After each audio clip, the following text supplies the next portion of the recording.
Hello people, join me for the quick introduction to the dynamic programming. In this tutorial, I am going to explain you what is dynamic programming, when and how to use it, and then we'll see few of the examples. Now let's understand the concept of dynamic programming with an example.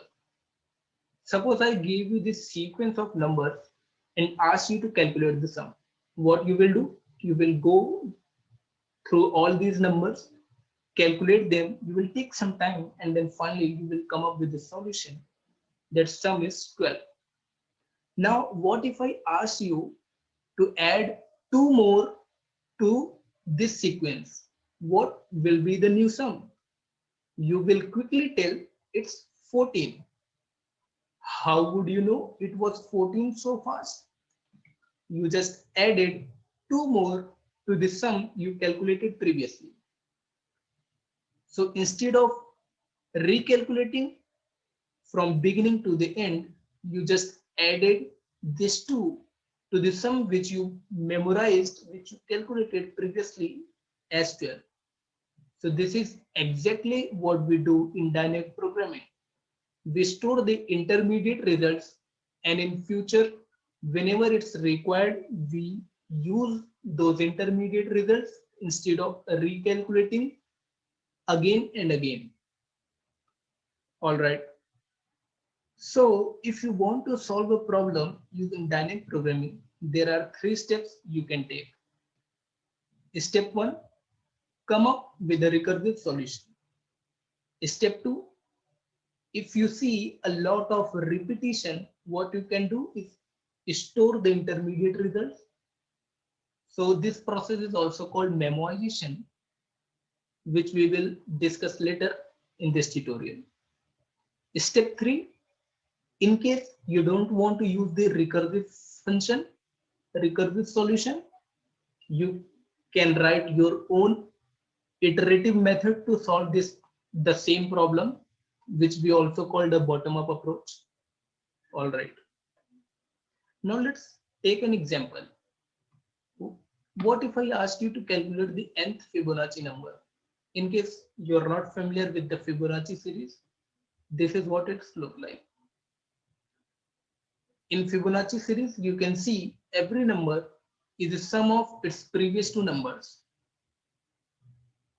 So your Fibonacci series starts with 1, 1, and then after that every number you can see it's sum of these previous two numbers. As 2 is sum of 1 plus 1, 3 is sum of 2 plus 1, 5 is sum of 3 and 2, and so on. All right, so this is what recursive solution of nth Fibonacci number looks like. In recursive solution, you first write a base case. If your n is less than equal to 1, you return n.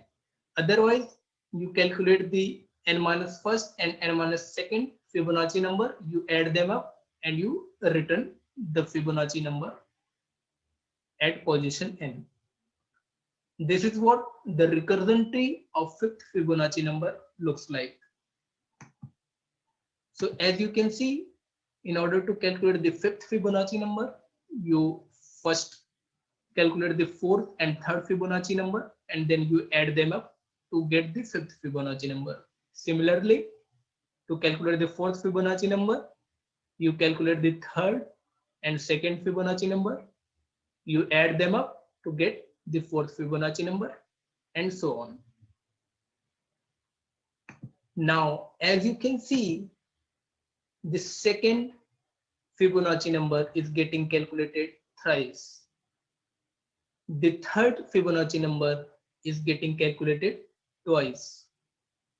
And similarly, the first and 0th Fibonacci numbers are also getting calculated repeatedly. So what dynamic programming says, instead of recalculating these numbers, you store these intermediate results so that whenever you're required to calculate them again, instead of going through the whole process, instead of recalculating them, you can just use the previously calculated solution which you have stored. All right. So to store these intermediate results, we use extra space, and there every time we come in our recursive function, we check if we have already calculated the same problem. If we have already calculated those problems, we just return the stored value instead of recalculating it. So this method is also called memoization. All right, so let's see how the memoized solution of the nth Fibonacci number looks like. So here, as you can see, we have used extra space in which we are using our intermediate results, and every time we are checking if we have already calculated the solution for nth Fibonacci number, we are just returning the stored solution instead of recalculating it. So this is also called top-down approach. Why top-down approach? Because as you can see here, in order to calculate the solution for nth Fibonacci number, we are moving from n to 0. So in memoization or recursion, we always go from our main problem to the smaller problem. So we move from top to down. That's why we call it top down. Now, if you don't want to use the recursive solution, you can come up with a iterative solution. So basically, a dynamic programming is the iterative method of doing the same thing which we do in memoization. All right. So as you can see in the dynamic programming, we first calculate for the smaller problems and then we move towards our actual problem towards n. So in between, we keep calculating and storing our intermediate results. So when you will reach at n, you will already have the answer for n-1 and n-2 stored in your dpn-1 and n-2, so that you can directly use those intermediate results, those previous results to calculate your nth result. This is also called bottom-up approach. Why bottom-up approach? Because we are calculating from the smallest problem, from our base case actually, and we are moving towards our actual problem, from a smaller problem to the actual problem, from bottom towards up. That's why we call it bottom-up approach. All right. Now we will actually see the difference between time it takes to calculate the same problem using recursion, memoization, and dynamic programming method. So I am right now using the recursive solution. So I have taken three inputs, n equal to 10, n equal to 20, and n equal to 40. And I'm gonna run these three test cases for the recursive solution. And as you can see, the time it takes when we move from a smaller to larger problem. For a smaller problem, it doesn't make much difference, but as we move towards higher value of n, you can see a drastic change in the time it takes to calculate this solution when we are using recursion. So as you can see, for n equal to 40, it takes more than 1 second to calculate the answer. Now we will check the time it requires to calculate the same solution for n equal to 40 using memoization and then dynamic programming. Now I'm running the memoization solution now, and we'll see. As you can see, the approximate time it took to calculate the memoized solution is around 50 for all of them. Similarly, you can see with the dynamic programming as well. Okay, I'm gonna run this dynamic programming approach now. Yes, you can see for dynamic programming as well, it took approximate 50 milliseconds to calculate the solution. So recursion took more than a second just for calculating 40th Fibonacci number. So you can assume when n is very large, recursion is going to take a huge time, a lot of time. Therefore, in order to optimize it, in order to reduce the time complexity of our solution, we basically store our intermediate results and we do the same process using either memoization or dynamic programming.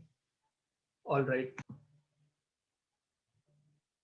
Now, as we have understood the concept of dynamic programming and how to use it, it's time to understand when to use the dynamic programming. So mostly these algorithms are used for optimization, as we have seen. So basically we use dynamic programming whenever there is a repetition, a lot of repetition is going on.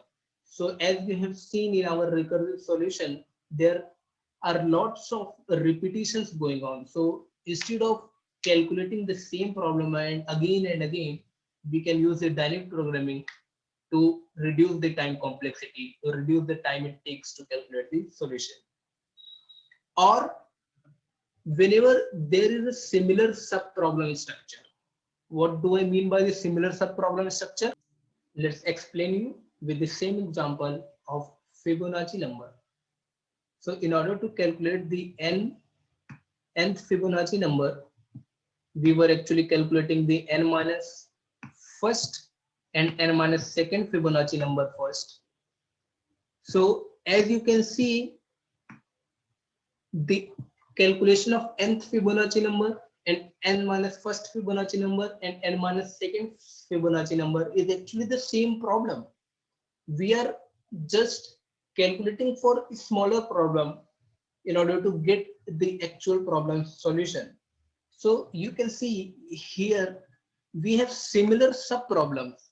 For calculating the nth Fibonacci number, we are calculating n minus first and n minus second problems which are actually the sub problem, the smaller problem with the same concept.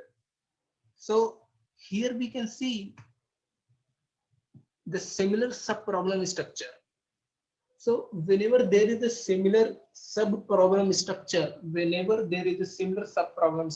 and the optimal solution for our sub problem gives the optimal solution for our actual problem, then there we use dynamic programming. So these are the two things which you should keep in mind, that whenever there is a repetition and similar sub problem structure, then you can use the dynamic programming. All right, so that's all for this video. Now in this series, further I will be uploading the problems related to dynamic programming, which you can follow up and practice, since the best way to master the dynamic programming is to practice, practice, and practice. All right. Thank you guys.